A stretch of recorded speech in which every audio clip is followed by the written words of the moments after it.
And that concludes the court's explanation of the legal aspects of this case. And now, gentlemen of the jury, I come to my final instruction to you. Murder in the first degree, premeditated homicide, is the most serious charge tried in our criminal courts. You've listened to the testimony and you've had the law read to you and interpreted as it applies to this case. It now becomes your duty to try and separate the facts from the fancy. One man is dead. The life of another is at stake. I urge you to deliberate honestly and thoughtfully. If there is reasonable doubt, then you must bring me a verdict of not guilty. If, however, there is no reasonable doubt, then you must, in good conscience, find the accused guilty. However you decide, your verdict must be unanimous. In the event you find the accused guilty, the bench will not entertain a recommendation for mercy. The death sentence is mandatory in this case. I don't envy you your job. You are faced with a grave responsibility.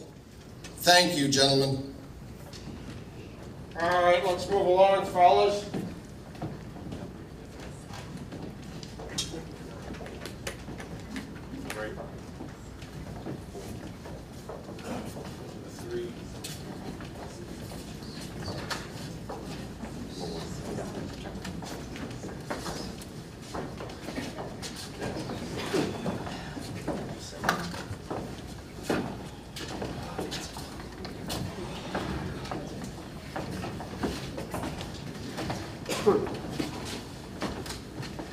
Want some gum? No thanks. Hey, phone up for the weather today. It's the hottest day of the year. Oh, terrific. I think they could at least air condition this place. I almost dropped dead in the courtroom. All right, gentlemen, everybody's here. If there's anything you need, I'll be right outside. Just now. Great, thank you.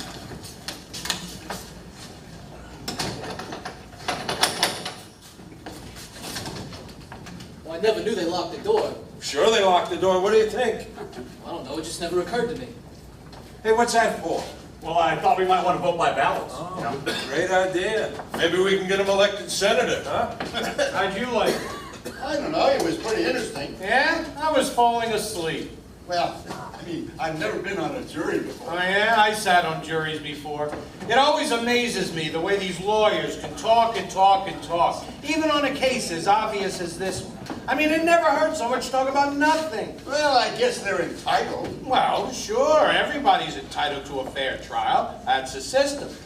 Listen, I'm the last one to say anything against it, but sometimes I think we'd all be better off if we took these tough kids and smacked them down before they made any trouble. Know what I mean? Save us time and money. All right, let's get going here. What do you say? Yeah. Well, I thought we might want to take a 5-minute break. I mean, the old man's in the restroom, so... Are we going to sit in order?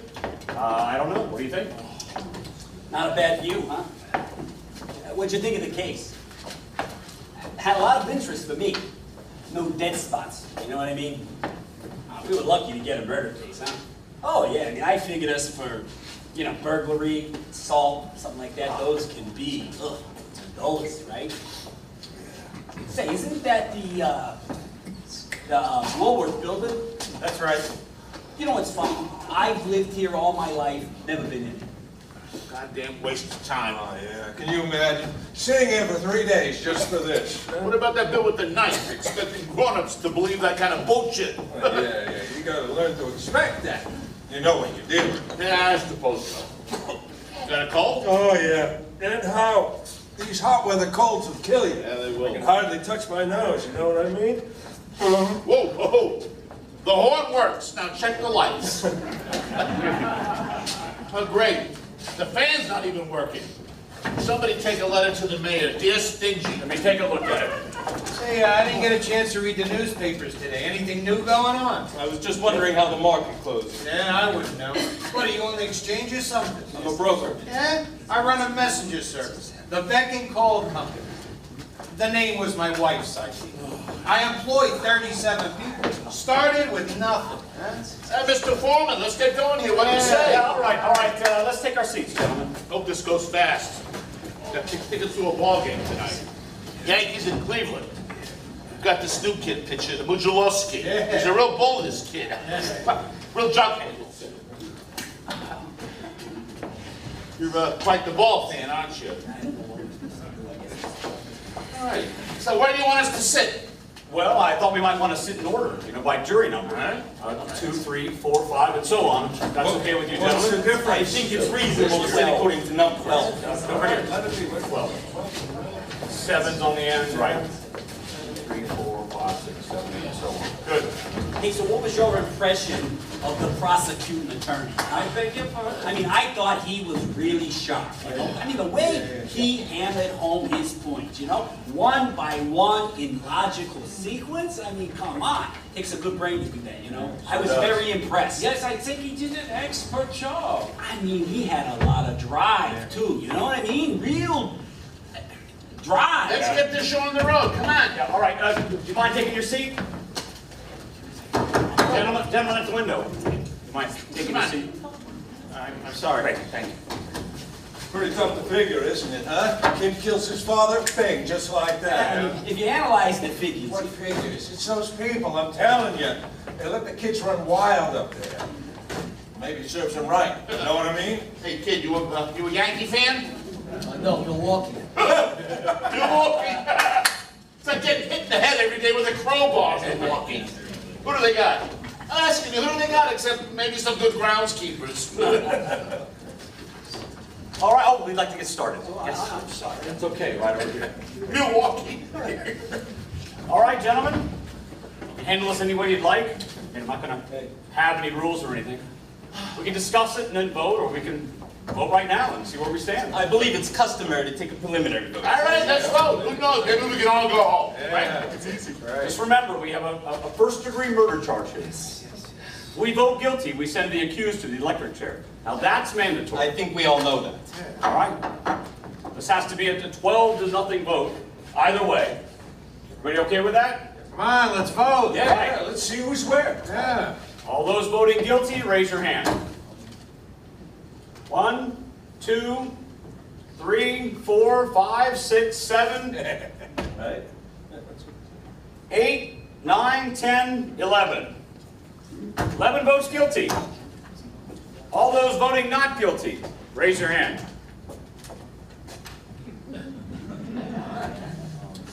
Right. One vote not guilty. Votes 11-1 in favor of guilty. Now we know where we stand. Boy, oh boy, there's always one. What are we doing now? Well, I guess we talk. Boy, oh boy. Now, do you really think he's innocent? I don't know. Well, let's be reasonable. You sat in the courtroom, heard the same thing we did. The man is a dangerous killer. You could see it. The man, he's 19 years old. Well, that's old enough. He knifed his own father. 4 inches into his chest. I mean, it's obvious. I was convinced from the first day. Well, who wasn't? Look, I really think this is one of those open and shut things. That's right. They proved it a dozen different ways. Would you like me to list them for you? No. Then what do you want? Nothing. I just want to talk. Talk. What's there to talk about? We all agreed. We didn't have to think twice about it. No one except you. I want to ask you something. Now, do you believe his story? I don't know whether I believe it or not. Maybe I don't. Well, then what did you vote not guilty for? There were 11 votes for guilty. It's not easy for me to raise my hand and send a boy off to die without at least talking about it Who first. says it's easy for me? No one. Yeah, you can talk. You know what, just because I voted fast, I think he's guilty. You can talk for 100 years. You're not going to change my mind. I'm not trying to change your mind. It's just, we're talking about somebody's life here. We can't decide in 5 minutes. Suppose we're wrong. Suppose we're wrong. You can suppose anything. We all believe he's guilty, so suppose it takes us 5 minutes to finish. So what? Look, let's take an hour. Your ball game doesn't start till 8 o'clock. All right, Slugger, you're up. All right. Who's got something to say? How about you? Not me. I'm willing to put in an hour. All right. Right. Well, I heard a pretty good story last night. This woman comes running into the doctor's office, stripped to the waist. That's not what we're sitting here for. All right, well, you tell me. What are we sitting here for? I don't know. Look, this boy's been kicked around his whole life. You know, living in a slum, His mother dead since he was 9 years old. He spent 1.5 years in an orphanage while his father served prison time for forgery. Not a very good head start. He's had a pretty terrible 19 years. I just think we owe him a few words, that's all. Well, I don't mind telling you this, mister. We don't owe him a thing. Now, he got a fair trial, didn't he? Come on, what do you think this trial costs? He's lucky he got it. Listen. I've lived among them all my life. You can't believe a word they say. I mean, they're born liars. It suddenly occurs to me that you must be an ignorant man. What do you mean? What are you talking about here? You think you have a monopoly on the truth? What are you making a federal case about this for? How do you like this guy? All right, relax. I think certain things should be pointed out to this man. Come on, it's not Sunday. We don't need a sermon in here. Monopoly, for Christ's sake. If we're going to discuss this case, let's stick to the facts. Yeah, he's right, gentlemen. We've got a job to do, so let's do it. Yeah. Suppose the gentleman at the end of the table can tell us why. I mean, tell us what he's thinking. Maybe we can show him where he's probably mixed up. Pardon me, what are you drawing? Huh? Oh, it's one of the projects I work on down at the ad agency. Rice Pops, the breakfast with the built-in bounce. I wrote that line. It's very catchy. If you don't mind. Oh yeah. Oh, I'm sorry. I got this habit of doodling. You know, it keeps me thinking clear. We're trying to get somewhere. Yeah, here. I'm sorry. I mean, we can sit here forever, Well, gentlemen. look, maybe this is an idea. I mean, I'm just, thinking out loud here. But, it seems to me that it's up to us to convince this gentleman that, we're right and he's wrong. Yeah. So maybe if we each took a minute or two and just kind of, it was just a quick thought, No, I think it's a good one. I do. What do you say we go around once we're on the table and order adjourn? Sound good? Yes. All right, that means you're up first. Well, it's hard to put it into words. I just think he's guilty. I thought it was obvious from the word go. I mean, nobody proved otherwise. Nobody has to prove otherwise. The burden of proof is on the prosecution. The defendant doesn't have to open his mouth. Well, it's in the Constitution. You've heard of it. Oh, sure, I've heard of it, but I know what it is. I just, the man is guilty. I mean, somebody saw him do it. Right. Okay. Now here's what I think. And I have no personal feelings in this at all. I'm just talking facts. Number one, let's take the old man who lived on the second floor, underneath the room where the murders took place. At 10 after 12 on the evening of the murder, he said he heard loud voices coming from the apartment upstairs. He said it sounded like a fight. Then he heard the kid yell out, "I'm going to kill him." Second later, he heard a body hit the floor. He ran to the door of his apartment, looked out, saw the kid running down the stairs and out of the house. Then he called the police. They found the father with a knife in his chest. And the coroner fixed the time of death at around midnight. Right. I mean, those are the facts. You can't refute facts. The boy is guilty. Look, I'm as sympathetic as the next guy. I mean, I know the kid's only 19, but he's got to pay for what he did. I'm with you, Bob. It was obvious to me, anyway, that the boy's entire story was flimsy. He claimed he was at the movies at the time of the killing, yet 1 hour later he couldn't remember the names of the movies he had seen or who played it. That's right. He's absolutely right. And no one saw him go into or out of the theater. Right. Wait a minute. What about that woman across the street? Now, if her testimony don't prove it, nothing does. That's right, Chief. That's the one who actually saw the killing. Yeah, let's go in order, though. What do you say? Just a minute.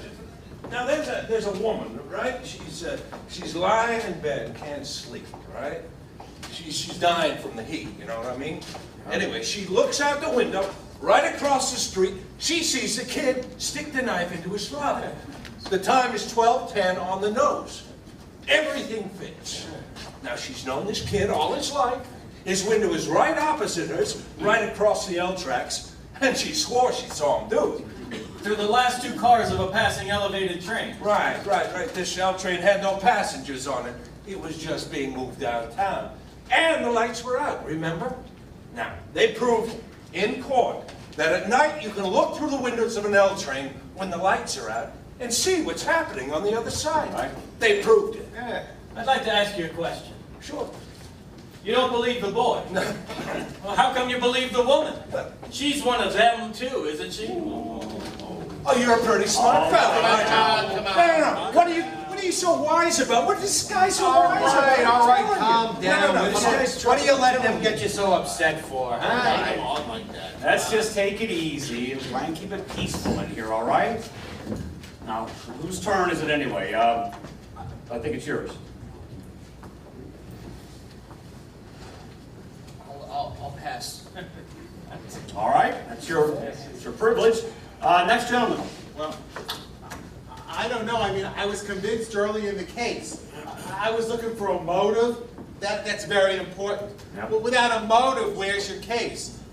Well, anyway, there was that testimony of those people who lived across the hall from the boy's apartment. Didn't they say something about the boy and his father having a fight the night of the killing? I did. About 7 p.m.? I mean, I could be wrong. It was 8 o'clock, not 7. That's right, it was 8 o'clock.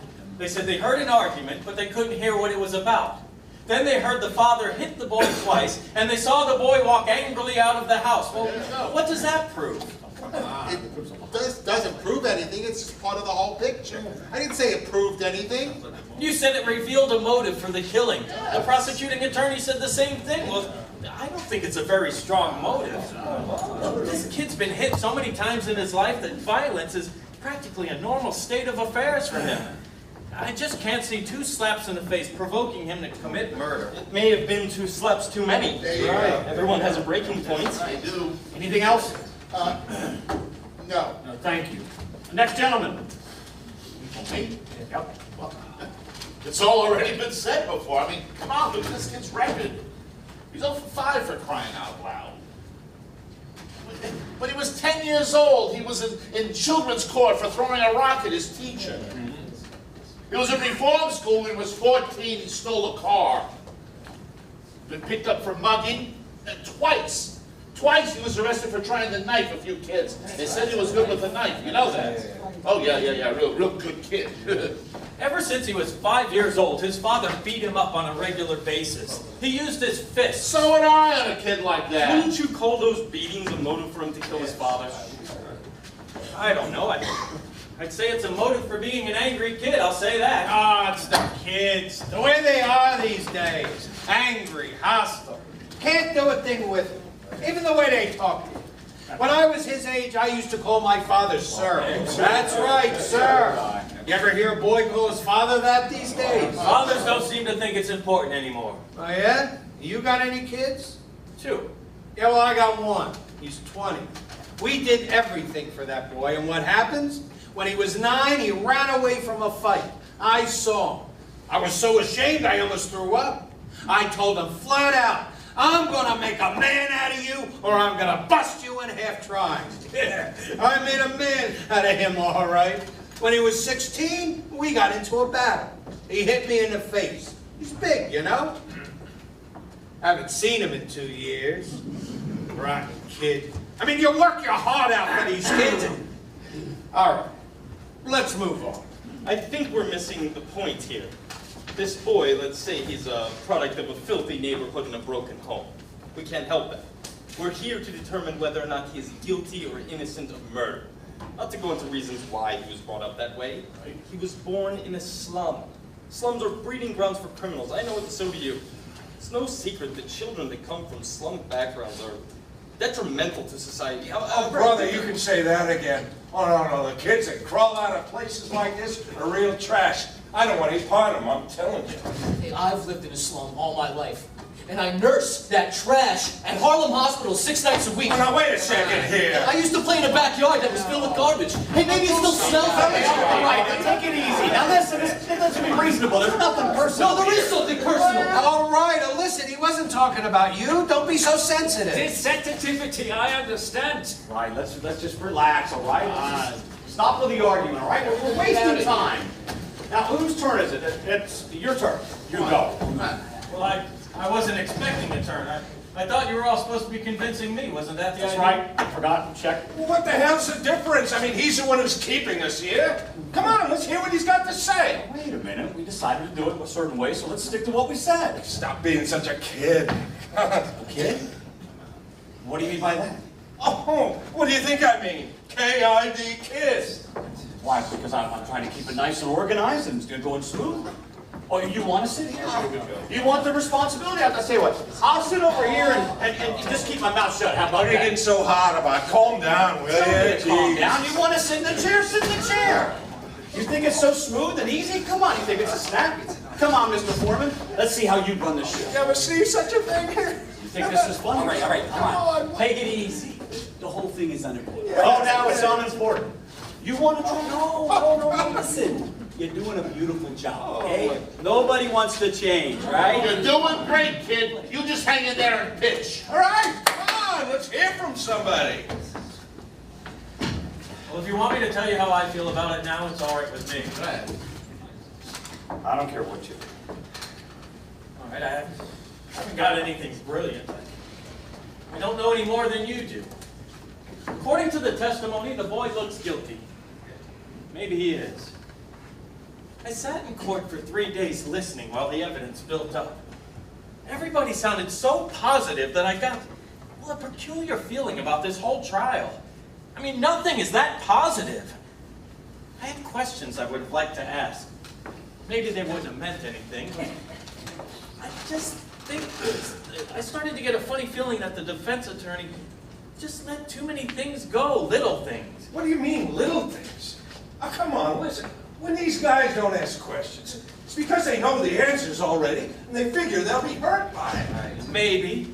It's also possible for a lawyer to be just plain stupid, isn't it? Sounds like you met my brother-in-law. I kept trying to put myself in the boy's place. I would have asked for another lawyer, I think. I mean, if I was on trial for my life, I'd want my lawyer to tear the prosecution witnesses to shreds, or at least try. Look, there was one alleged eyewitness. Someone else says they heard the killing and saw the boy run out afterwards. There was a lot of circumstantial evidence, but actually those two witnesses were the entire case for the prosecution. Suppose they were wrong. What do you mean, supposing they were wrong? I mean, what's the point of having witnesses at all? Well, could they be wrong? Well, look, they sat on the stand, right? Under oath. What are you trying to say? They're only people. People make mistakes. Could they be wrong? No, I don't think so. Do you know so? Well, now listen, nobody can know a thing like that, right? Come on, this isn't, an exact science here. All right, it isn't. All right, let's get to the point. Let's talk about the switchblade they found in the father's chest. Wait a minute, hold it. There are some people here who haven't talked yet.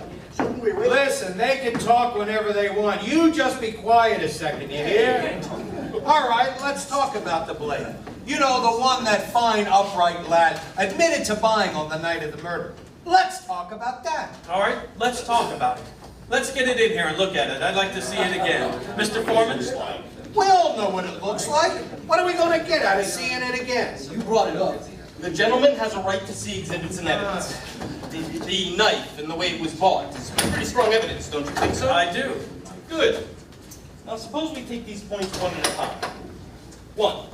The boy admitted going out of the house around 8 o'clock on the night of the killing after being punched several times by his father. Right. He didn't say punched, he said hit. There's a difference between a slap and a punch. After being hit several times by his father. 2. He went directly to one of these neighborhood junk shops where he purchased, what do you call these things? A switchblade. Switchblade knife, thank you. 3. This isn't what you would call an ordinary knife. It had a very unusual carved handle. 4. The storekeeper who sold it to the boy identified the knife in court and said it was the only one of its kind he had ever had in stock. 5. At around 8:45 or so, the boy ran into 3 of his friends in front of the diner. Am I correct so far? Yes, you are. Yeah, you bet he is. Now listen to this man. He knows what he's talking about. The boy spoke with his friends for about an hour, leaving them at 9:45, during which time each of them saw the switchblade. 6. Each of them identified the death weapon in court as that same knife.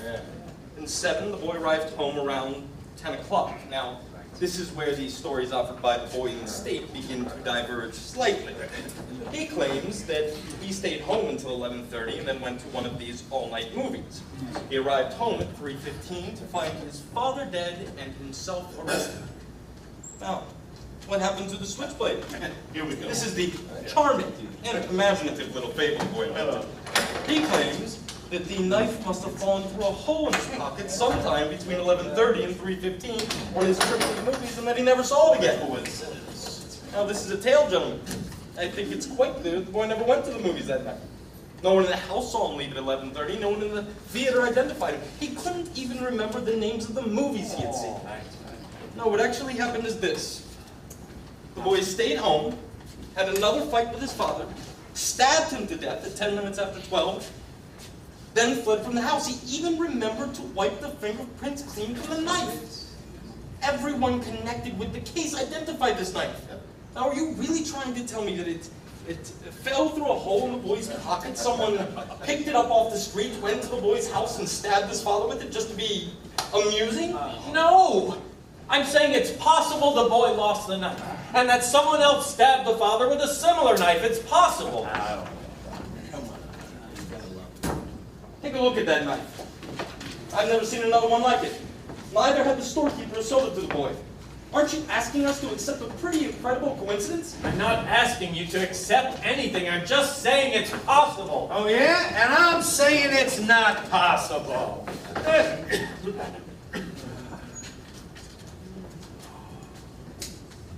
Wait, what are you doing here? Hey, what is this? Oh, what's going on here? It's the exact same knife. Same knife. Where did you get that knife? I went for a walk for a couple hours last night, just thinking. That knife comes from a little pawn shop, 3 blocks from the boy's house. It cost $6. It's against the law to buy or sell switchblade knives. That's right, I broke the law. You know, that's a real bright trick you pulled there. But what do you think that proves, huh? Maybe there are 10 knives like that. So what? Maybe there are. So what does that mean, huh? It's the same kind of knife. What is that? The discovery of the age or something? It would still be an incredible coincidence for another person to stand so fast with the same kind of knife. That's right. He's absolutely The right. odds are 1 in a million. Come on. It's possible. But not very probable. All right. Let's sit back down, gentlemen. No point milling around here. All right. You know, it's interesting that he should find a knife exactly like the one the boy bought. Interesting. What does that prove? Does that prove anything? No, but I just Interesting. Listen, why don't you tell me why the kid bought the knife to begin with? Well, he claims... Yeah, I know. He claims he bought it as a present for a friend of his. He was going to give it to the kid the next day because he busted the other kid's knife dropping it on the pavement. That's what he said. The friend testified that the boy did break his knife. Right. How long before the murder? 3 weeks. So now you tell me how our noble lad bought the knife 1/2 hour after his father smacked him, and 3.5 hours before they found it shoved up to here in his father's chest. No, wait. He was going to give the kid the knife as a present. He just wanted to try it out first. Well, let me ask you this. If the boy bought the knife to use on his father, then why did he show what's going to be the murder weapon to 3 friends of his just a couple of hours before the killing took place? Look, all of that is just talk. The boy lied, and you know it. He may have lied. Do you think he lied? Yeah, that's a stupid question. Sure, he lied. How about you? You know my answer. He lied. Do you think he lied? I'm not sure. What do you mean you're not sure? What are you, the kid's lawyer or something? Who do you think you are to come in here and start cross-examining us? Isn't that what's supposed to happen in a jury room? Oh, yeah? Well, there's still 11 of us in here who say he's guilty. I mean, come on. If you want to be stubborn and hang this jury, you go right ahead. The kid will be tried again and found guilty just as sure as he was born. You're probably right. So what are we doing here? We're going to be here all night. It's only one night. A boy may die. Anybody got a deck of cards? He shouldn't make a joke about it. Come on. What do you want me to do? Listen, I don't see what all this stuff about the knife has to do with anything.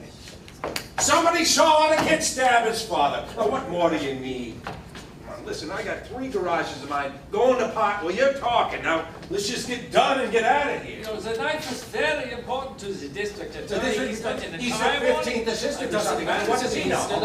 All right. Listen, let's just get on with it, okay? These side arguments are just slowing us down. So, how about it? You are the only one. All right, look, I've got a proposition to make. I want you 11 men to vote by secret written ballot, and I'll abstain. If there are still 11 guilty votes, then I won't stand alone. We'll take your guilty verdict into the judge right now. Yeah. But if anyone votes not guilty, we'll stay here and talk about it. You're finally behaving like a reasonable man. All right, that sounds good. Anybody object? All right, pass these down. I'll go home. Let's do it.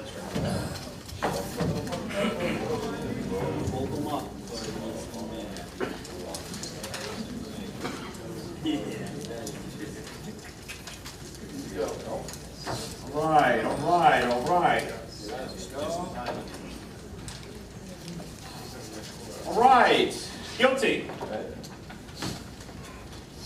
Guilty. Guilty. Guilty. Guilty. Guilty. Guilty. Guilty. Guilty.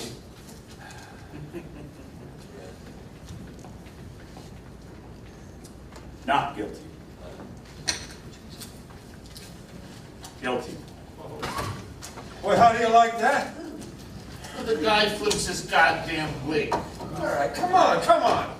Who was it? I want to know. Excuse me, this was a secret vote. We agreed on this. Secret? What do you mean secret? There are no secrets in the jury room. I know who it was. You know, brother, you're really something. You come in here and vote guilty with the rest of us, and then some golden-voiced preacher over there starts to tear your heart out. How this poor little kid couldn't help become a murderer. So you changed your vote. If that isn't the most sickening thing, hey, why don't you drop a quarter in next collection box? right. Wait a minute. You can't talk to me like that. Let's go. Where does he get to make the shot? Sit down, it doesn't matter. He's very excitable. Forget it. You bet I'm excitable. We're trying to put a guilty man in the chair where he belongs. Somebody comes along and starts telling fairy tales, and we're listening. Take it easy. What do you mean, take it easy? Do you want to see a proven murderer walking the streets again? Why don't we give him his knife back? Make it easier for him. Can we hold down the yelling? Does anybody have anything constructive to say? Please, I would like to say something here. I have always thought in this country that a man was entitled to have unpopular opinions. Hey, you just stick to the subject. Why did you change your vote? He didn't change his vote. I did. Would you like me to tell you why? No, I wouldn't. I would like to make it clear, if you don't mind. Do we have to listen to this? Oh, be quiet. Let's hear what he has to say. Thank you. This gentleman has been standing alone against us. He doesn't say the boy is not guilty. He just isn't sure. Well, it's not easy to stand alone against the ridicule of others. He gambled for support, and I gave it to him. I respect his motives. The boy on trial is probably guilty, but I want to hear more. For the time being, the vote is 10-2. I'm talking here. You have no right. We can't hear you.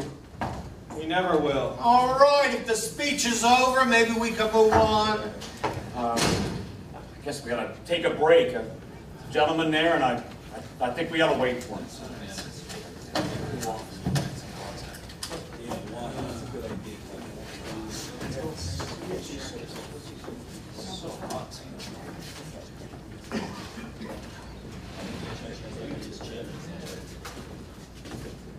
Boy, it looks like we're really hung up here. I mean, that thing with the old man was pretty unexpected, right? Jeez. Man, I wish I knew how we could break this up, huh? You know, in advertising, I told you I worked at an ad agency, didn't I? Well, there's some pretty strange people. Well, not strange, really. They just have peculiar ways of expressing themselves. You know what I mean? Well, I mean, it's probably the same in your business, right? Well, what do you do? I am a watchmaker. Really? Well, the finest watchmakers come from Europe, I imagine, right? So anyway, I was telling you in the agency, right? When we reach a point like this in the meeting, there's always some character ready with an idea, right? And it kills me. I mean, it's the weirdest thing sometimes. The way they precede the idea with like a phrase, right? Like some account executive will say, here's an idea. Let's run up the flagpole and see if anybody salutes it, right? Or let's put it on the bus and see if it gets off in Wall Street. I mean, it's idiotic, you know, but it's funny, you know, it keeps us, yeah. Say, listen, that business before, you know, I'm just an excitable guy. I didn't mean to be nasty or anything, all right? Oh. There you go. So, you a salesman? I'm an architect. Ah. You know all about the soft sell, don't you? You're pretty damn good at it, I'll tell you that. Me, I use another approach. Jokes, drinks, knock them on their asses. You know, last year I made $27,000 selling marmalade, which is pretty damn good when you consider marmalade. Oh, come on. What are you getting out of this, kicks or something? Let's just get this over with so we can go home before we all get sore throats. What's the difference whether you get one here or at the ball game? Nothing, pal. No difference at all.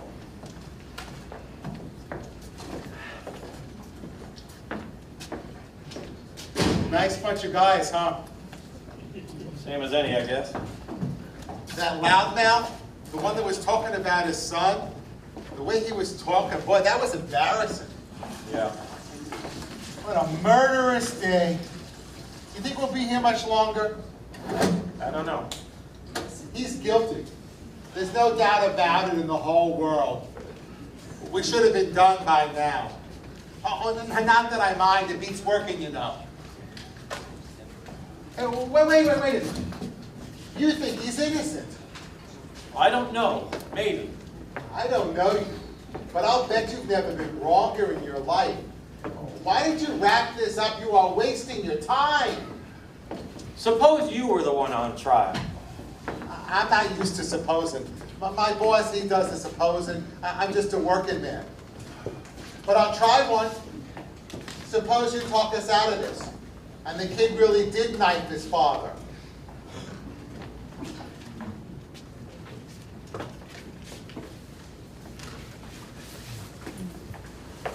All right, gentlemen, let's take our seats.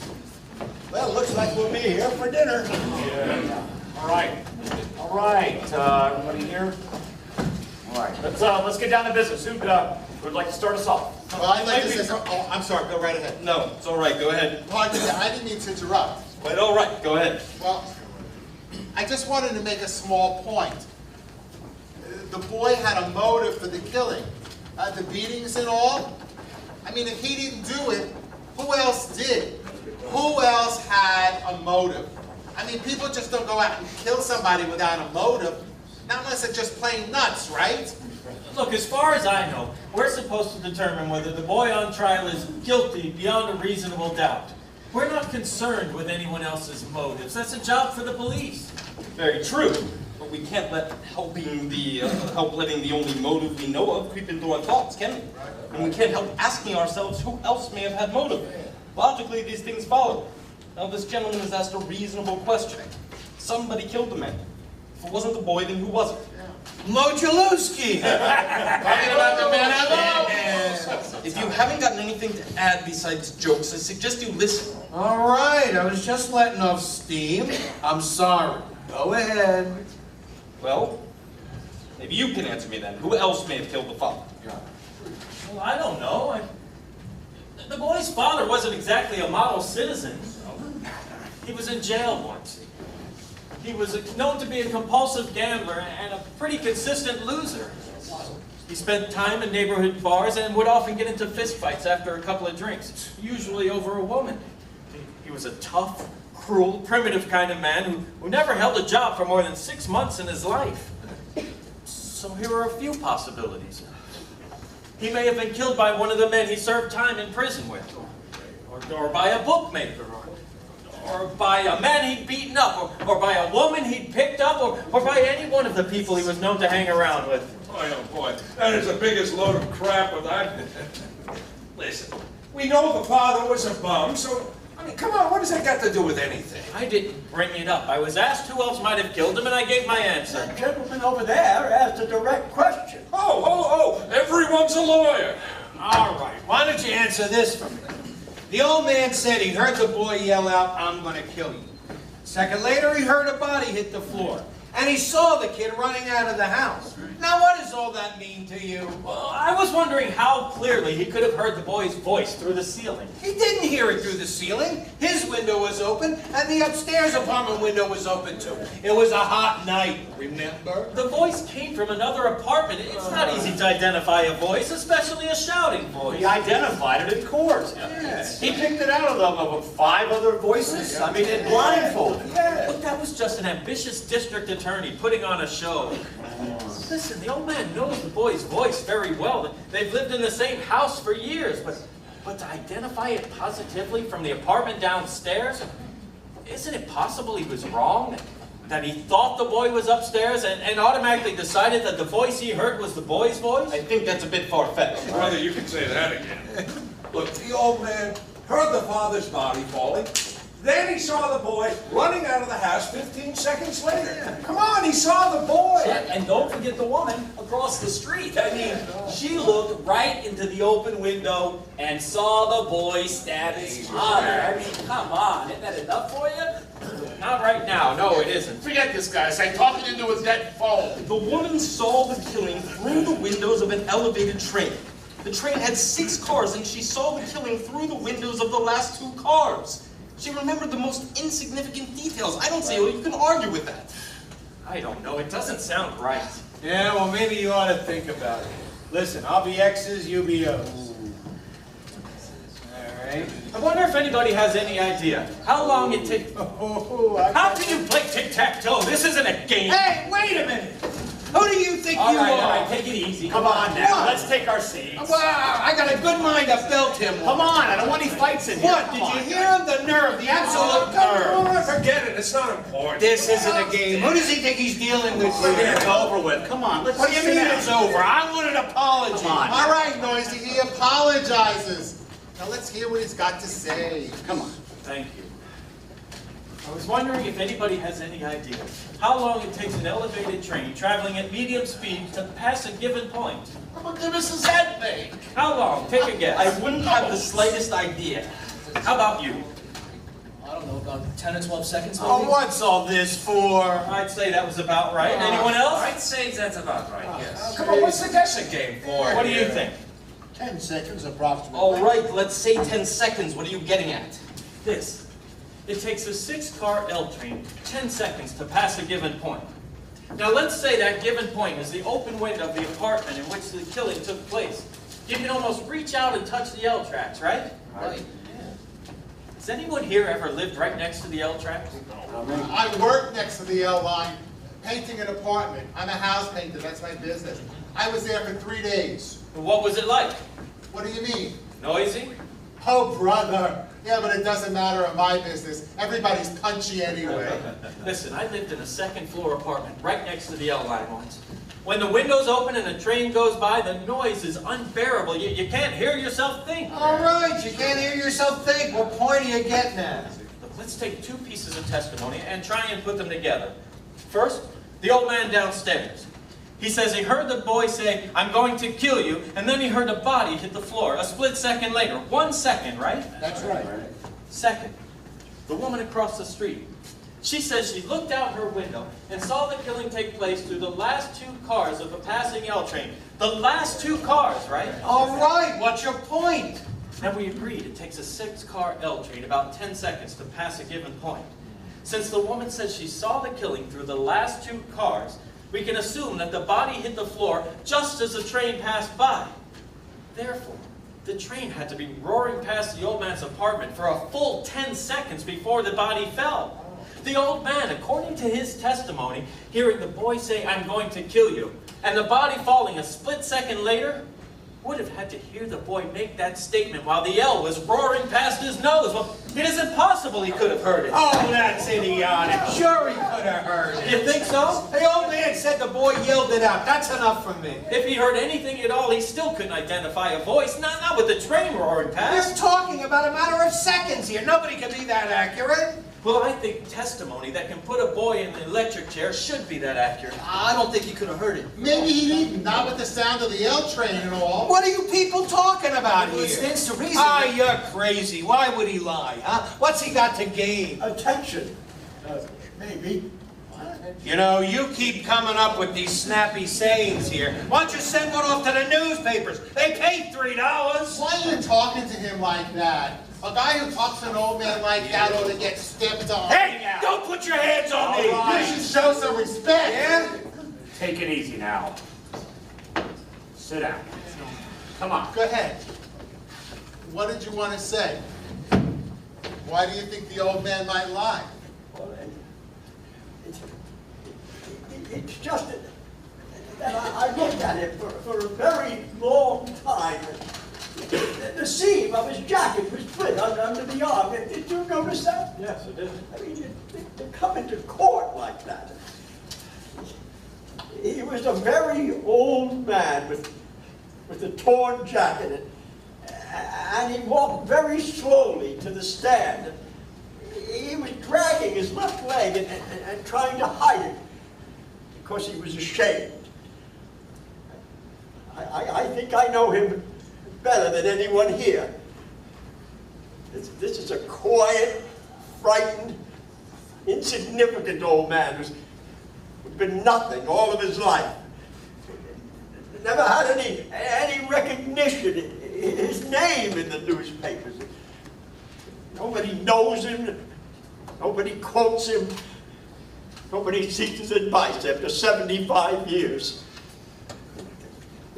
This is a very sad thing, to be nothing. A man like this needs to be recognized, to be listened to be quoted, just once. This is very important. It would be so hard for him to recede into the background. Wait.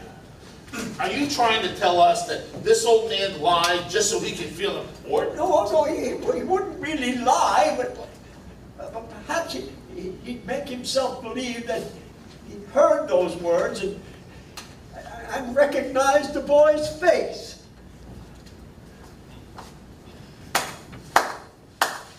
Oh, that is the most fantastic story I ever heard.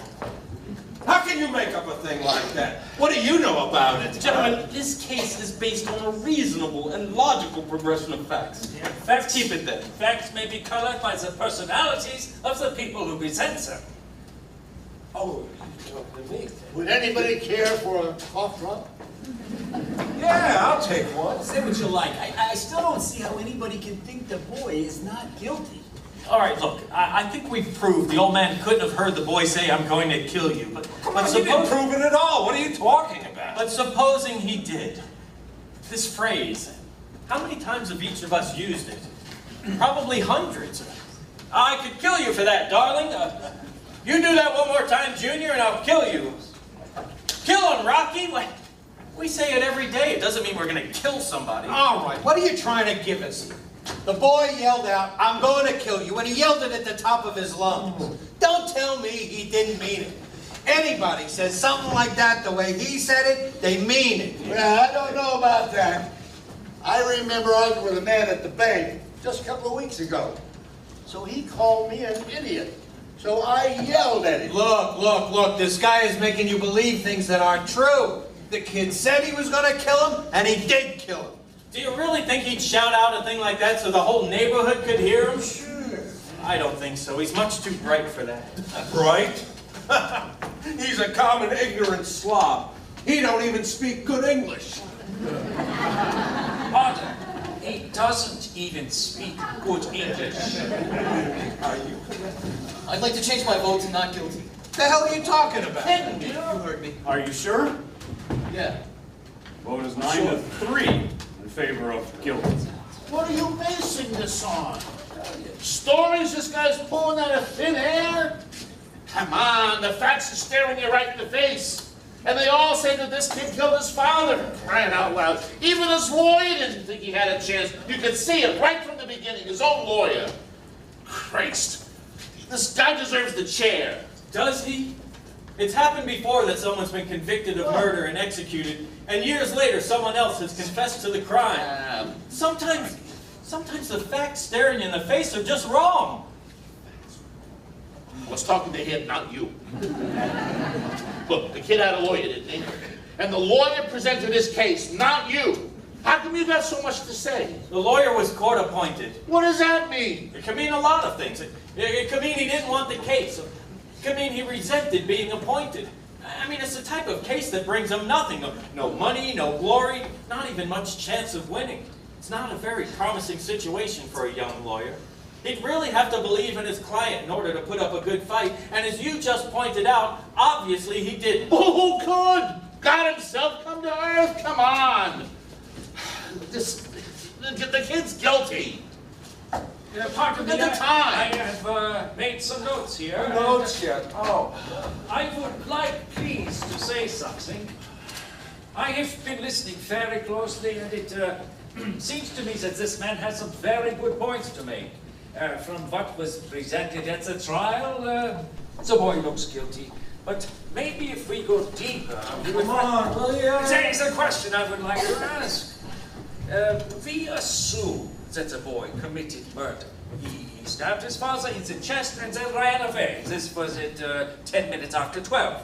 Now, how was the boy caught by the police? He came home at 3 o'clock or so and was captured by 2 detectives in the hallway of his house. Now, my question is, if the boy had really killed his father, then why did he come back 3 hours later? Wouldn't he be afraid of being caught? Look, he came back to get his knife.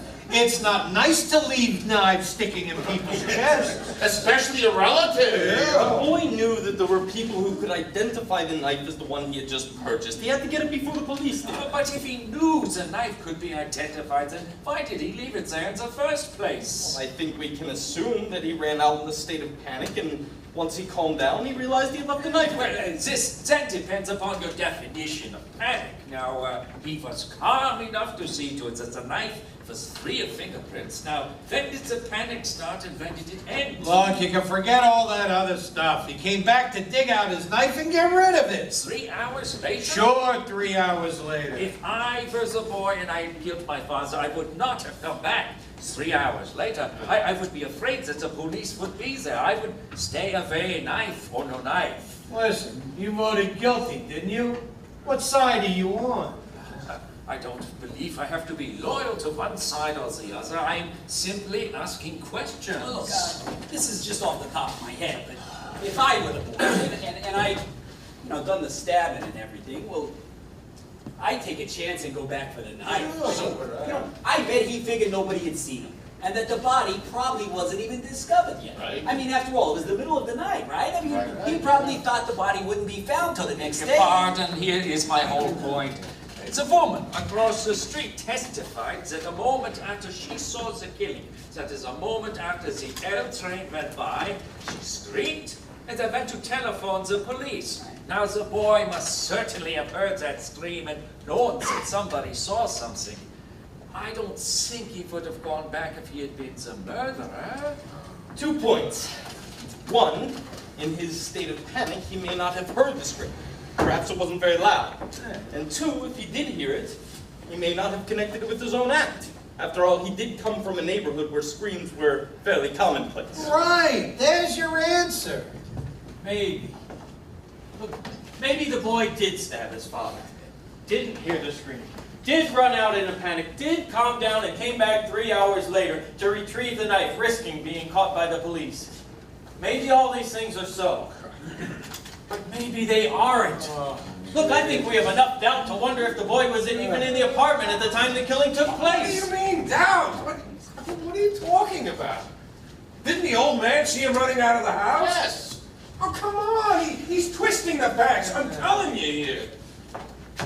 Did or didn't the old man see the kid running out of the house at 12:10? Well, did he or didn't he? He says he did. Says he did. Boy, oh boy, how do you like that? Okay, well, did or didn't the woman across the street see the kid kill his father? She says she did.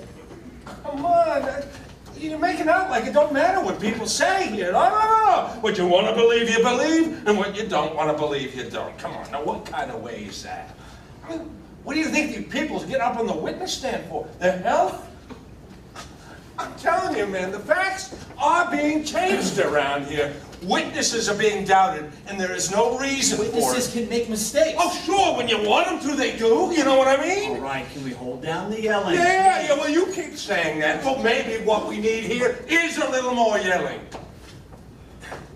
These guys, they're going every which way. I mean, come on. Did hear the scream, didn't hear the scream. And what the hell is the difference here?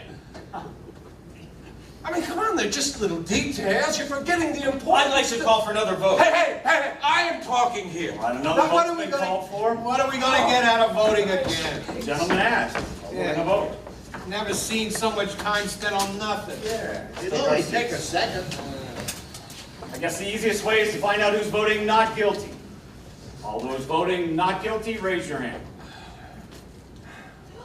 1, 2, 3. Still the same. 3 votes for not guilty, 9 votes guilty. All right, so where's this getting us here? We can talk and talk and talk till next Tuesday. It's not getting us anywhere. Pardon, I vote not guilty. What? Oh, now wait a minute. What is going on here? Well, we're all going crazy in here or something. The boy is guilty. Pay attention to the facts. Come on, tell him, will you? This is getting to be a goddamn joke. Vote is now 8-4 in favor of guilty. I mean, everybody's heart is starting to bleed for this kid, like they just declared it Love Your Underprivileged Brother Week. Listen, come here. I want you to tell me why you changed your vote. Come on, give me a reason. I don't have to defend my vote to you. I have a reasonable doubt. Reasonable doubt? That's nothing but words. There. Take a look at this, all right? The kid you just said isn't guilty was seen ramming this thing into his father's chest. Come on, take a look at it, Mr. Reasonable Doubt. That's not the knife. Don't you remember? Oh, brilliant. Come on, this is crazy. What are we supposed to believe? This guy's pulling stuff out of thin air here. What about the old man? You want us to believe that he didn't jump up out of bed, didn't run down to the door and see the guy running down the hallway 15 seconds after the murder? Come on, what's the point of the whole thing? Hold on a second. Oh, and the Milwaukee Rooter is heard from. Did the old man say he ran to the door? I think he said he ran. Ran, walked, crawled, what's the difference? Well, He got there. I don't remember what he said, but I don't see how he He could have said run. he went from his bedroom to the front door. That's enough, isn't it? Wait a minute. Where was the old man's bedroom again? It's down the hall somewhere. Oh, I thought you remembered everything. Don't you remember that? No. Mr. Foreman, I'd like to see the diagram of the apartment. Oh, you know what? Why don't you run the whole trial over so you can make sure you got everything right? Mr. Foreman? I heard you. Wait a minute, what's going on here? How come you're the only one who wants to see exhibits all the time? I want to see this one too. Yeah, and I want to stop wasting time. Listen, I want to see if a very old man who drags one leg when he walks because he had a stroke last year can make it from his bedroom to his front door in 15 seconds. He said 20 seconds. He said 15. He said 20 seconds. What are you trying to Said do? 15. Look, how does he know how long 15 seconds is? He's an old man. You saw him. Half the time he was confused. How can he be positive about anything?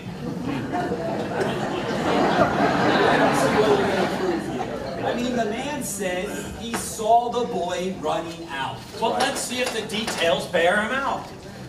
All right. As soon as the body hit the floor, he says he heard footsteps running towards the door. Then he heard the upstairs door open and the footsteps start down the stairs. He says he got out of bed and got to his front door as soon as he could. He swore it couldn't be any more than 15 seconds. Now, if the killer started running immediately... Well, maybe he did. The old man said he did. You know what? You should be down in Atlantic City at the Hair Splitters Convention. All right, baseball, enough with the wisecracks. For your $3 a day, you have to listen to everything. Hey, come on. Now that you got this thing up here, what about it? All right, look. This is a diagram of the apartment in which the killing took place. The old man's apartment is directly below it and exactly the same. Here's the outline. Bedroom, living room, kitchen, bath, hall, front door, and stairs. Now the old man says he got out of bed, out into the hall, down the hall, opened the front door just in time to see the boy run down the stairs. Am I right so far? That's the story for the 19th time. 15 seconds after he heard the body hit the floor. Correct. All right, he was in bed. It's 12 feet from the bed to the bedroom door. The hallway is 43 feet 6 inches. So he had to get out of bed, go to the bedroom door, open it, go out into hall, down the hall, open the front door, all in 15 seconds. Do you think he could have done it? Yeah, sure he could have done it. I could only walk very slowly. I have to help him into the fitness chair. You make it sound like a long walk. It isn't. For an old man who's had a stroke, it is a long walk. All right, look, this is the old man's bed. Oh, come on. What's going on here? I want to try this thing. Let's see how long it took him. What do you mean you want to try it? Why did the kid's lawyer bring it up if it was so important? Maybe he just didn't think of it. Oh, what do you mean you didn't think of it? What do you think the man's an idiot or something? It's an obvious thing. Did you think of it? Look, smart guy, it don't matter whether I thought of it or not. He didn't bring it up because he knew the answer and hurt his case. All right. Now, what do you think of that? All right, this is the old man's bed. I'm going to pace off 12 feet, the length of the bedroom. Oh, this is crazy. You can't recreate something like this. I'd like to see it. All right, this is the bedroom door. Now the hallway's 43 feet long. I'll pace to the front door and down a little bit. Oh, come on, this is absolutely insane. Now, what is the idea of wasting everybody's time here? According to you, it'll only take 15 seconds. We can spare that.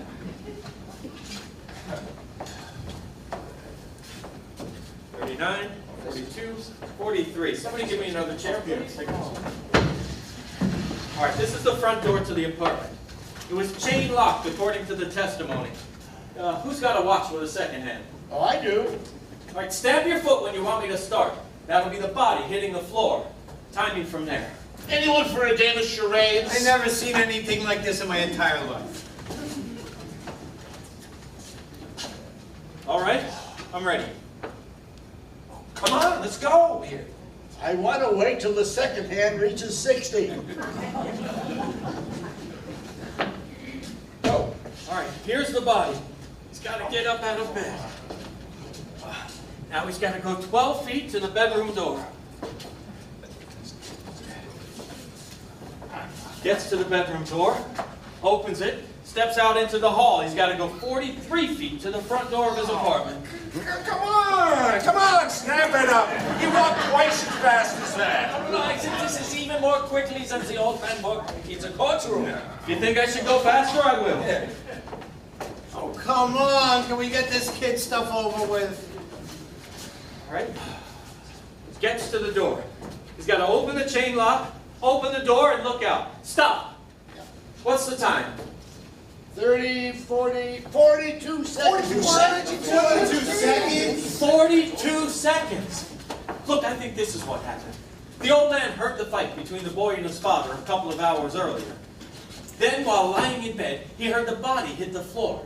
He tried to get to the front door as quick as he could, but he heard the footsteps heading down the stairs, and he just assumed it was the boy. I think that might be possible. Assumed? Now listen to me, people. I've seen a lot of dishonesty in my day, but this little display takes the cake. You come in here with your sanctimonious talk about slum kids and justice. You start telling some wild stories, and all of a sudden you start getting through to some of the little old ladies in here. Well, you're not getting through to me. I've had enough. What's the matter with you people? Every one of you knows this kid is guilty. He's got to burn. We're letting him slip through our fingers here. Slip through our fingers? What are you, his executioner? Yeah, I'm one of them. Maybe you'd like to pull the switch. Oh, for this kid, you bet I'd like to pull the switch. I'm sorry for you. Don't even start with me. Ever since we walked in this room, you've been behaving like a self-appointed public avenger. I'm telling you, shut up! You want to see this kid die because you personally want it, not because of the facts. Shut up! You're a sadist. Shut up, you son of a bitch! God damn it! Let me go! Let me go! I'll kill him! I'll kill him! You don't really mean you'll kill me, do you?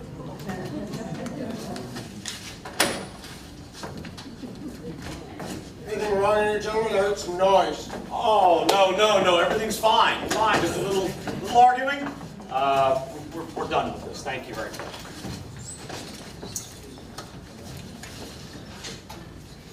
What are you all staring at?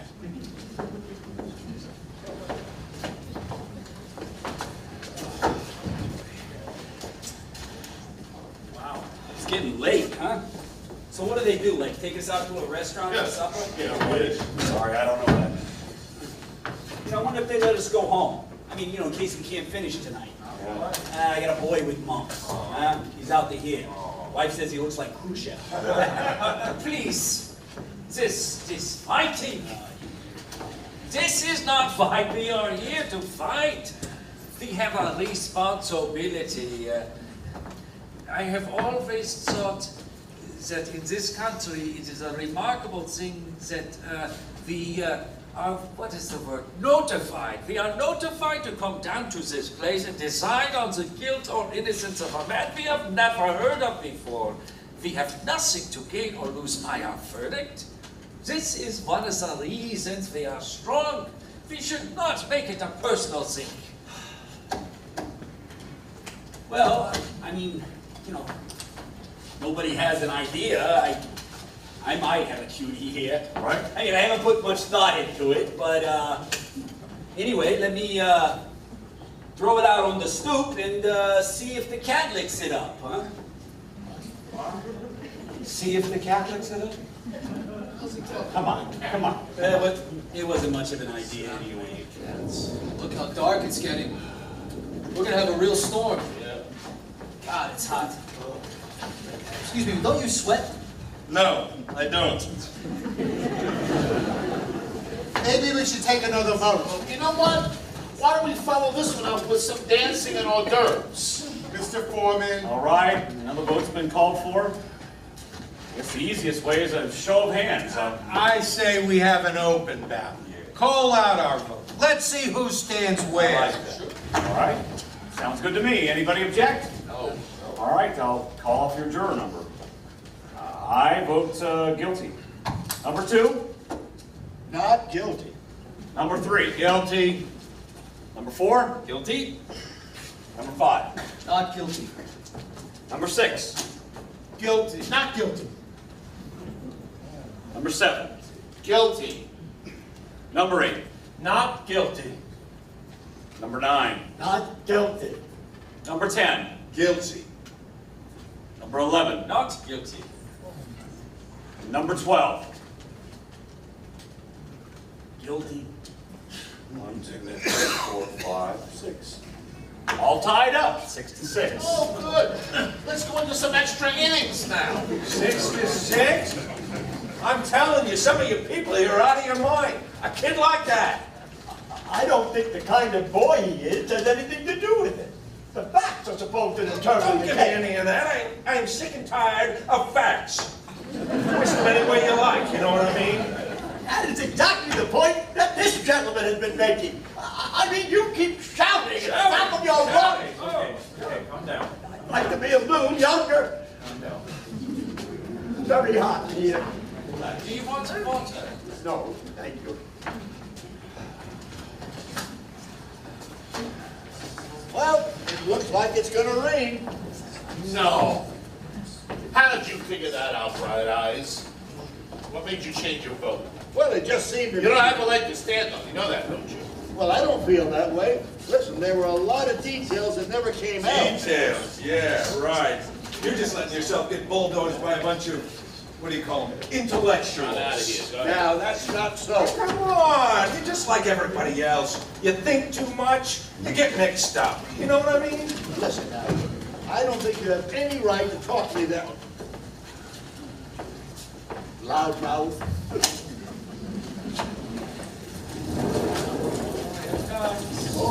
There's our ring. Here it comes. It's a little hotter in here now. Good.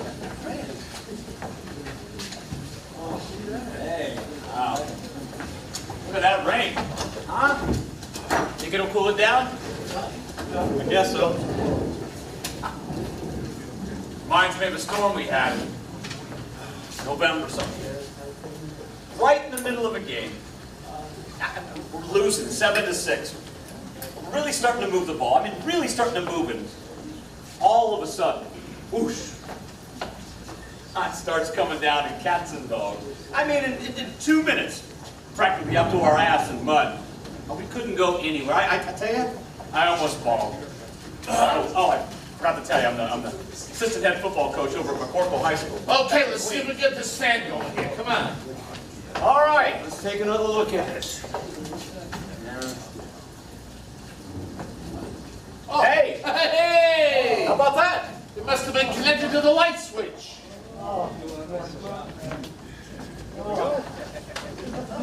So, some rain, huh? So what do you think of this thing? Steven? Kind of surprising, isn't it? Yes. Say, listen, that business before, I mean, the guy was just trying to bait me. You know, I'm an excitable person. But I mean, where does he come off calling me a sadist and everything, huh? Anybody in his right mind would have blown his stack, wouldn't he? I mean, he was just trying to bait me. You did an excellent job. Excuse me. Isn't that the goddamnedest thing you ever saw? 6-6? It's a joke. Oh, can't we do something about it? I mean, can we break it Come on, somehow? those 6 bastards in there ain't gonna change their mind. 5 of them already have changed their minds. There's no reason they can't be persuaded to do it again. Oh, yeah? How? Just by using logic. All right, now listen to this man. He's the only one in the room who knows. You want my opinion here? You go ahead. I think we should just quit. What the hell are you talking about? Look, those people in there, suddenly like it's some kind of mission or something. Look, they're not going to switch, so let's go and tell the judge. I mean, come on, we'll be here all night. For Christ's sake, let's tell him we're hung. I mean, what the hell, what am I going to do, break my brains over scum like that? You took an oath in the courtroom. You can't just quit. Yeah, why not? It's dishonest. Why don't you vote not guilty? I voted guilty because I think he's guilty. What, now you don't care anymore? No, why should I? All right, just stop. We're not going to get anywhere like this. Well, what does he want from me? I mean, I gave him my honest opinion. I know. I suppose you don't think much of it? No, I don't. All right, gentlemen, about ready to start. How about him? Is that something? Look, a hung jury doesn't mean anything. They just start the trial over with another jury. It's not what we're here for. What the hell's the difference? A hung jury is what we're gonna get. All right, if you please, guys. All right, gentlemen, take our seats. Okay. So, I'll tell you what I think here. We're going nowhere here. I'm ready to walk into court right now and declare a hung jury. You know what? I'm with you. All right. I say we take it inside and let the kid take his chances with 12 other guys. I don't think the court will accept a hung jury. We haven't been in here very long. Let's find out. I'm not in favor of Come on. You know he doesn't stand a chance with another jury. You know that. Come on. Let's just take it inside. You still don't think there's any room for reasonable doubt? No. Pardon, but maybe you are not fully aware of the term reasonable doubt. What the hell are you talking to like that? What do you mean I don't understand? right. Who are you to tell me what I understand and don't understand? You know, they're all alike. They come over to this country running for their lives, and before they've even had a chance to take a deep breath, they're running the show. Arrogance in this guy. You mean you're calling him arrogant because he wasn't born here? Well, I'm calling you arrogant because you were. How's that? Please, it does not... Now listen, kiddo. Nobody tells me what I understand and don't understand. Especially him. Or I'll knock his goddamn European head off. All right. Can we stick to the subject for just 2 minutes? Stick to the subject, please, gentlemen. I'd like to talk about something. An important point for the prosecution was the fact that the boy, after claiming he had been at the movies during the time the killings took place, couldn't remember the pictures he saw or the stars who appeared in them. Right. This gentleman has repeated that point several times. That's correct. It was the only alibi the boy offered, and he himself couldn't back it up with any details at all. Right. Putting yourself in the boy's place, if you can, do you think you can remember details after an upsetting experience such as being slapped in the face by your father? I do. If there were any special details to remember. He couldn't remember the names of the movies at the theater he named because he wasn't there that night. According to the police, the boy was questioned in the kitchen while the body of his father lay on the bedroom floor. Do you think you'd remember details under such circumstances? I do. Under great emotional stress? Under great emotional stress. Well, he named them correctly in court. He named the pictures he saw and the stars who appeared in them. Yes, his lawyer took great pains to bring that out. He had 3 months from the night of the murder to the day of the trial in which to memorize the movies. I'll take the testimony of the policeman who interrogated the boy right after the killing, when he couldn't remember a thing about the movies, great emotional stress or not. I'd like to ask you a personal question. Go ahead. Where were you last night? Hello, this guy. I was at home. And the night before that? Oh, come on, will you? Come on. Perfectly all right. I went straight from court to my office, stayed there till 8:30, and went right home to bed. How about the night before that? Tuesday. Tuesday night was the night of the bridge tournament. Yes, I played bridge. And Monday night? You know, when you get to New Year's Eve 1950, you'll let me know, okay? Monday. Monday night, my wife and I went to the movies. Oh, what'd you see? The Scarlet Circle. It's a very clever whodunit. What was the second feature? I'll tell you in a minute. The remarkable Mrs. Bainbridge. Yes, the remarkable Mrs. Bainbridge. Excuse me, I saw that. It's called The Amazing Mrs. Bainbridge. Yes, the amazing Mrs. Bainbridge. Yes, I think that's right. Who was in The Amazing Mrs. Bainbridge? It's a dark, very pretty girl. Barbara. Barbara Long. Barbara Long. Who else? It was a very inexpensive second feature with a... And you weren't under great emotional strain, were you? No, I wasn't. I think the point is made. Oh, big point. I think it is a big point. What, just because he can't remember the name of some 2-bit movie star? I suppose that proves the kid was at the movies. No, but it indicates that no one can prove he wasn't. He might have been at the movies and forgotten what he saw. It's possible. If it's perfectly normal for this gentleman to forget a few details, it's also perfectly normal for the boy. Being accused of murder isn't necessarily supposed to give him an infallible memory. Oh, yeah? Well, you can talk till your tongue is dragging on the floor. The boy is guilty. Period. Know what I mean, my friend? Who's got those cough drops? Oh, they're all gone, my friend. You know, there's something we're forgetting. All the business with the psychiatrist. Oh, come on, don't start with all that phony, psycho, whatever you call it. No, I bet there's something... No, what a racket that is. Hey, filling people's head with all that junk. Listen, I've got 3 psychiatrists keeping their cars in one of my garages. Let me tell you, the whole 3 of them are crazy. There's a point I'd like to make if you don't Yeah, mind. well, I wouldn't give you a nickel for a psychiatrist's testimony. Look, why don't you let the man talk? You can spend 5 minutes on the uselessness of psychiatry when he's finished. The point I was going to make was that the psychiatrist definitely stated that this kid had strong homicidal tendencies. That he was, what do you call it, capable of committing murder. Talked about those ink blots and the test and all that stuff. He definitely said that this kid was the killer type. Am I right? Jack, I think he said something about paranoid tendencies, if I'm not mistaken. Yeah, right. Whatever that is. He definitely stated that this boy had murder on his mind. His unconscious mind. And nobody else? I beg pardon. In discussing... I beg pardon. Oh. Why are you being so goddamn polite?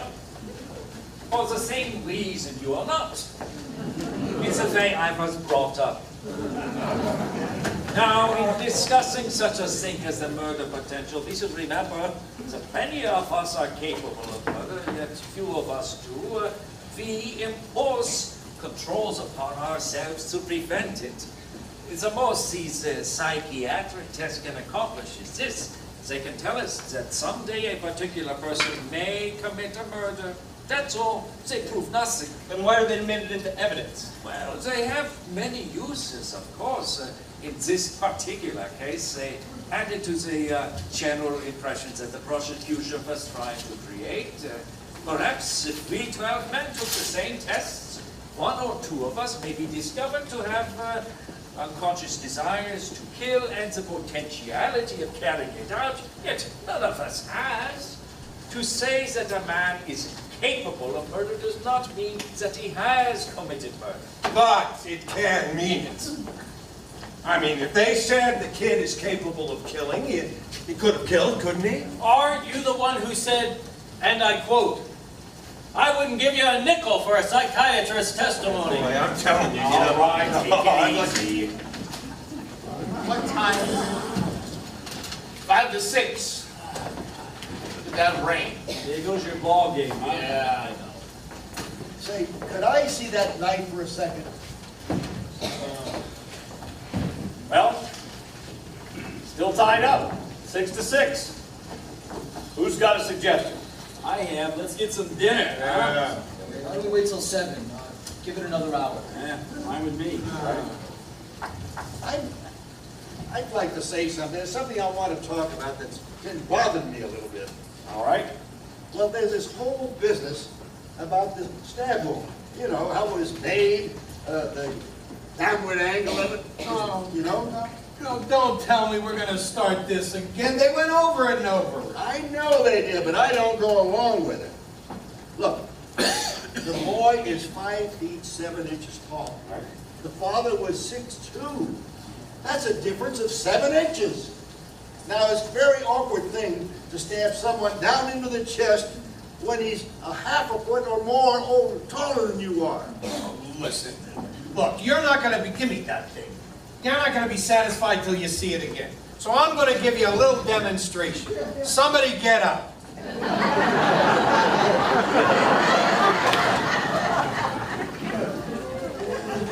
Okay. There we go. That'll be good.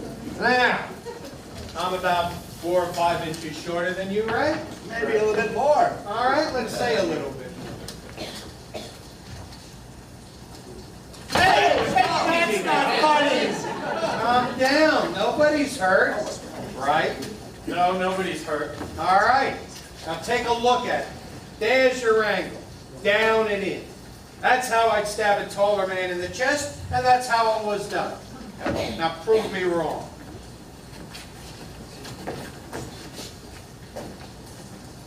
Down and in. Guess there's no argument, huh? Wait a minute. Can I see that? God, I hate these things. I grew up with them. Have you seen them used in fights? Too many of them. On my stoop, in the backyard, in the lot across the street. Switchblades came with the neighborhood where I lived.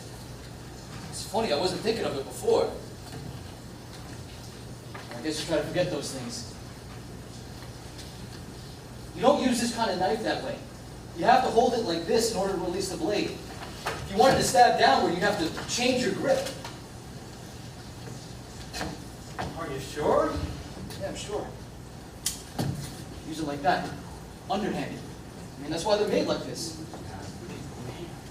Well, everyone agreed that the boy was pretty handy with a knife, didn't they? That's right. But do you think he would have made the kind of stab wound that killed his father? Not with the experience he had with these things. No, I don't think he would. He'd go for him underhanded. Wait a minute, how do you know? What, were you in a room when the father was killed? No, and neither was anybody else. You know, you're giving us a lot of mumbo-jumbo here. I don't think you can determine what type of a stab wound the boy might or might not have made simply because he knows how to handle a knife. That's right. That's absolutely right. What do you think? I don't know. What do you mean you don't know? I don't know. How about you? Well, just a minute. According to the You know what? I've had enough. Yeah. Till next Tuesday, we're not going to get anything done here. I'm gonna break it up here. Change my vote to not guilty. You what? You heard me. I've had enough. What do you mean you had enough? That's no answer. Just worry about yourself. No, he's right. That is not an answer. What kind of man are you? You have voted guilty for everyone else because you have baseball tickets burning a hole in your pocket, and now you have changed your vote because you say you're tired of all the talking here? Now wait just a minute. You cannot play like this with a man's life. This is a terrible and ugly thing to do. Don't you care? Look, you can't talk. I can't talk like this to you. If you want to vote not guilty, then do it because you are convinced that the boy is not guilty, not because you have had enough. And if you think he's guilty, then vote that way. Or don't you have the guts to do what you think is right? Listen to me. Guilty or not? I told you! Not guilty!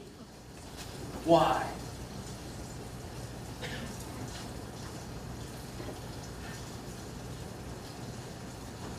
I don't think he's guilty.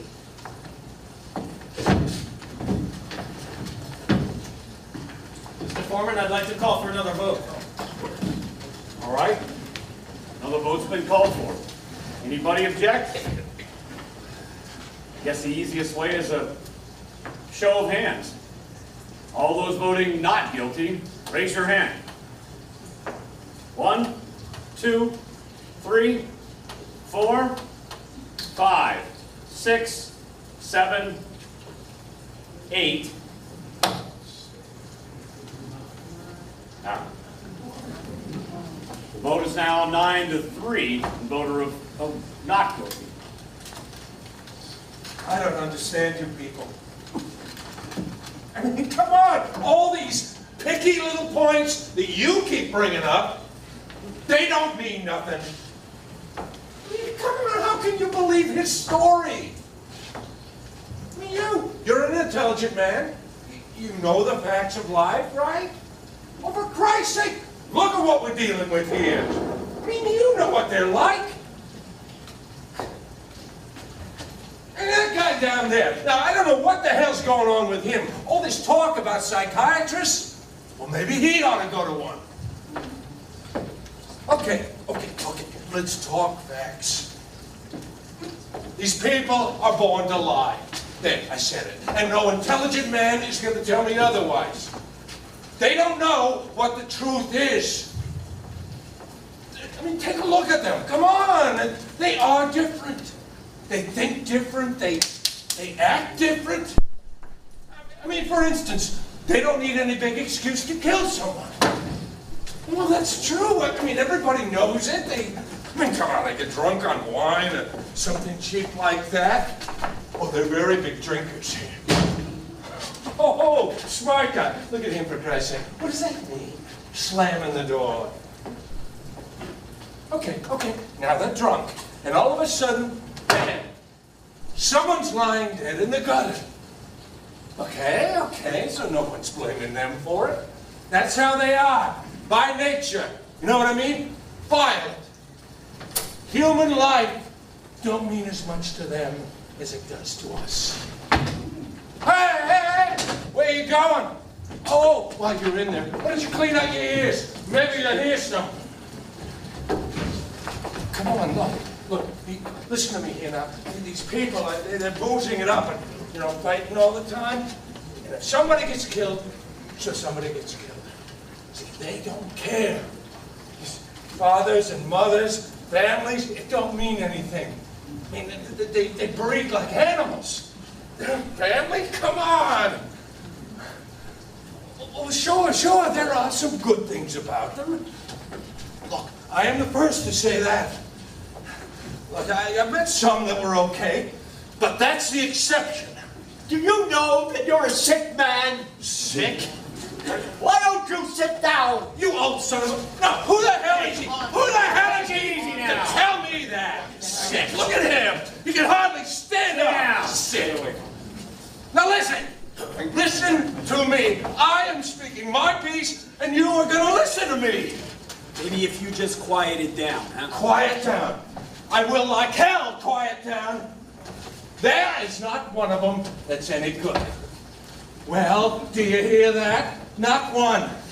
Not one. Now let me lay this out for you ignorant bastards. You at the window. Oh, you're so goddamn smart. We're facing a danger here. Don't you know that? These people are multiplying.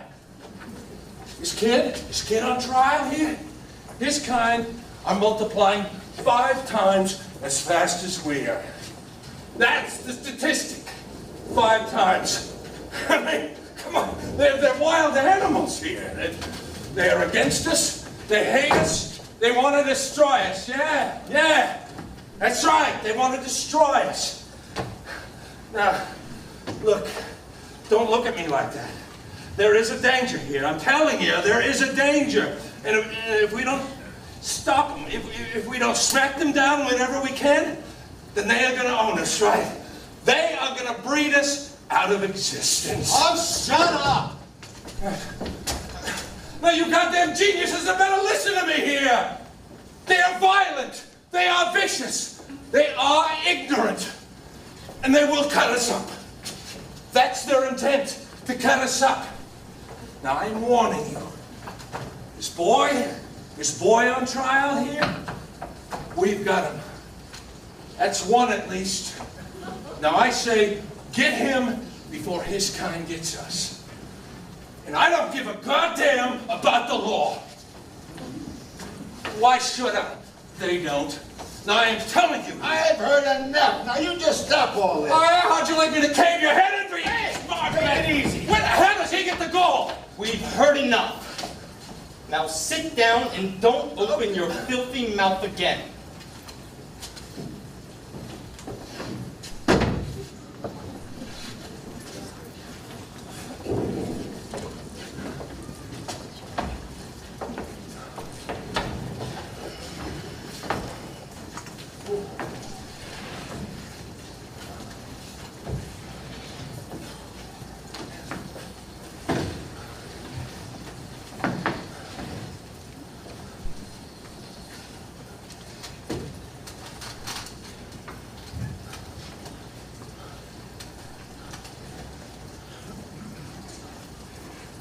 Very hard to keep personal prejudices out of a thing like this. And no matter where you run into it, prejudice can obscure the truth. Well, I don't think any real harm has been done here, because I don't know what the truth is. No one ever will, I suppose. 9 of us now seem to think that the boy is innocent. We're just gambling on probabilities. We may never know. We may be trying to release a guilty man back into the community.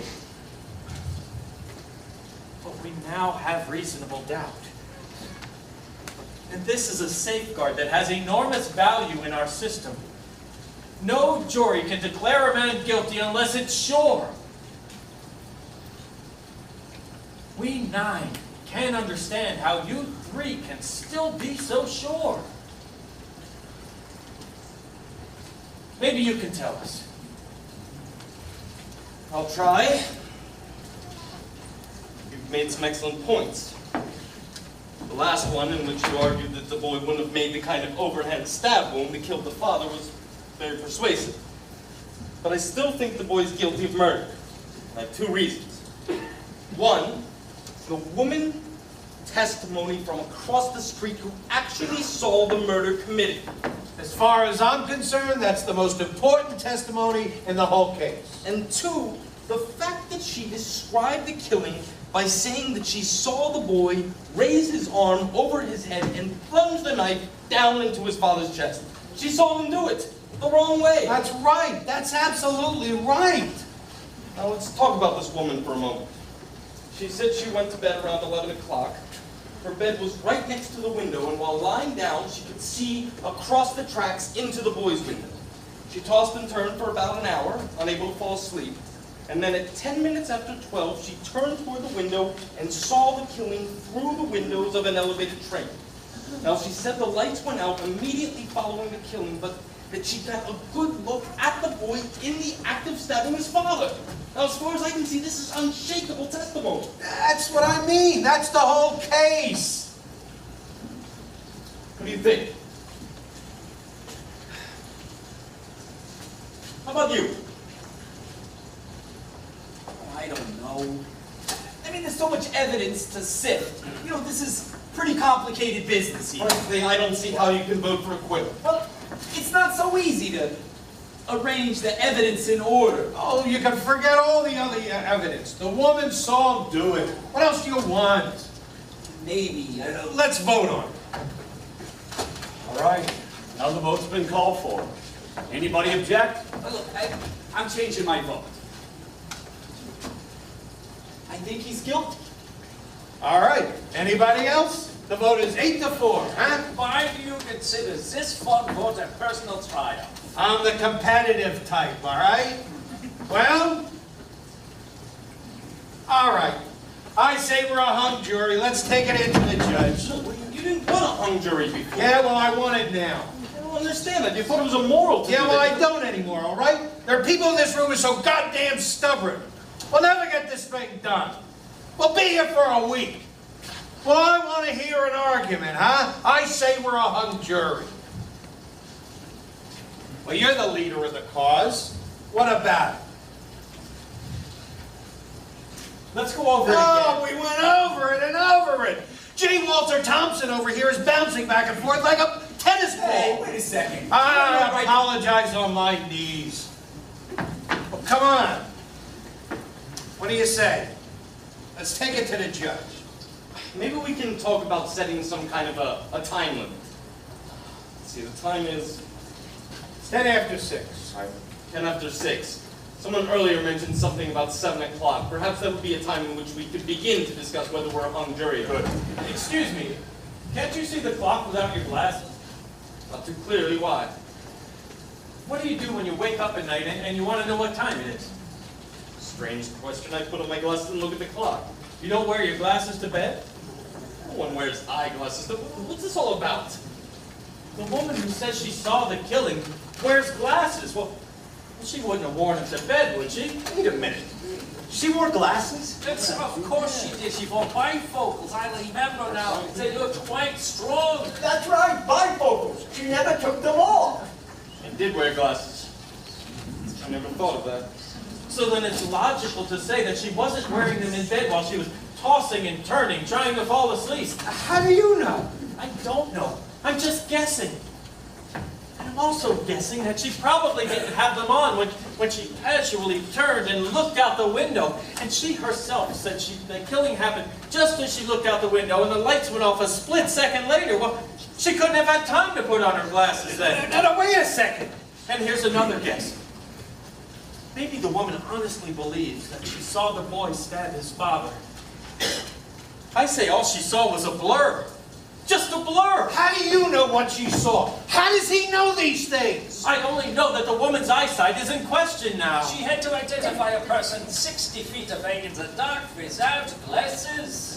You can't send someone to die on evidence like that. Don't give me that. Isn't it possible the woman made a mistake?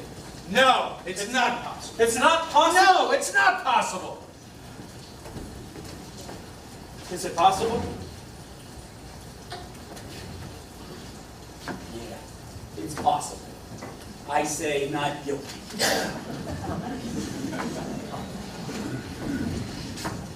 Do you still think the boy's guilty? Yes, I think he's guilty. But I couldn't care less. You smart bastards do whatever you want to do. How do you vote? Not guilty. You son of a bitch. I say he's guilty. Does anyone else still think he's guilty? No. I'm convinced. What's the matter with you? I now have a reasonable doubt. Well, what about all the other business? What about the knife? What about everything? You said we could throw out all that other evidence. 11-1. You're alone. I don't care if I'm alone or not. It's my right. It's your right. Well, what do you want? I say he's guilty. We want to hear your arguments. I gave you my arguments. Well, we're not convinced. We want to hear them again. We have as much time as it takes. Everything that was said in that court, and I mean everything, says this boy is guilty. What, do you think I'm an idiot? You lousy bunch of bleeding hearts, you're not going to intimidate me. I'm entitled to my opinion. I can stay in this goddamn room for a year. Will somebody say something? The old man, he lived in the building. He heard everything. What about the knife? So he found one that looked just like it. That doesn't prove anything. The old man saw him right there on the stairs. What difference does it make how many seconds it took? You can't prove you didn't get to the door in time. You can stumble around this room all you want. It doesn't prove anything.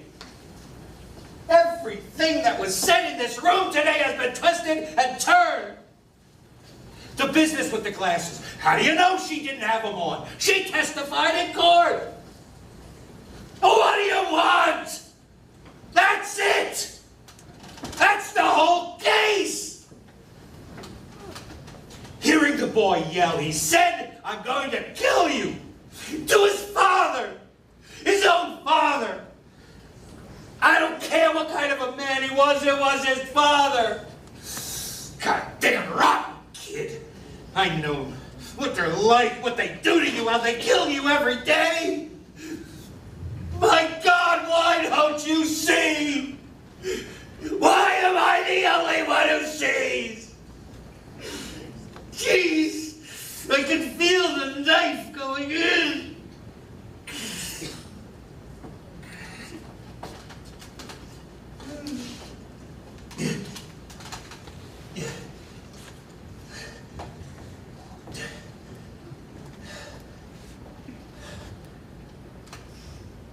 It's not your boy. He's somebody else.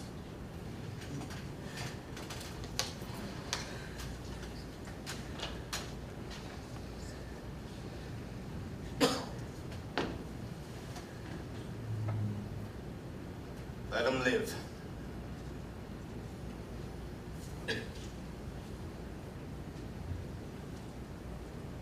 All right. Not guilty.